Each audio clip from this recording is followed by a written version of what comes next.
Hey folks, Paul Abernathy here. Welcome to the 2026 edition of the National Electrical Code, and welcome to our series where we're going to go through the National Electrical Code and talk about different things in the code that are going to be important for you as an electrician out in the field, but also for those that are studying for an electrical exam. We have right here the 2026 edition of the National Electrical Code.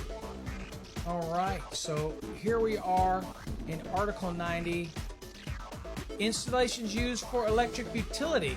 Okay, so you're going to see in a minute that we're not talking about power generation or their generation facility. We're talking about other ancillary buildings that may be on the utility's property. Let's get into what the NEC does not cover, because this is probably the areas where people get really confused, and you could spend a lot of time in this document and you really don't need to be in there if you don't understand what is covered and what's not covered by the NEC. That brings us to number 5, which is talking about exclusive control of an electric utility. Very much the same in a communication utility, except for there is some different elements here.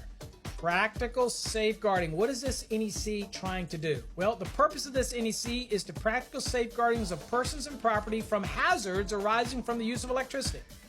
It's not perfect, but it's a minimum safety standard. So if you follow the minimum safety standard, you're essentially free from the hazards, but you're never going to be totally free from a potential hazard. Let's look at this adequacy statement. Okay, now this is the adequacy of the National Electrical Code. It says this code contains provisions that are considered necessary, again, minimum for safety.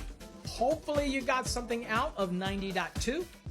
We'll see you in an upcoming episode. And again, thank you for joining us on this journey into the 2026 edition of the National Electrical Code.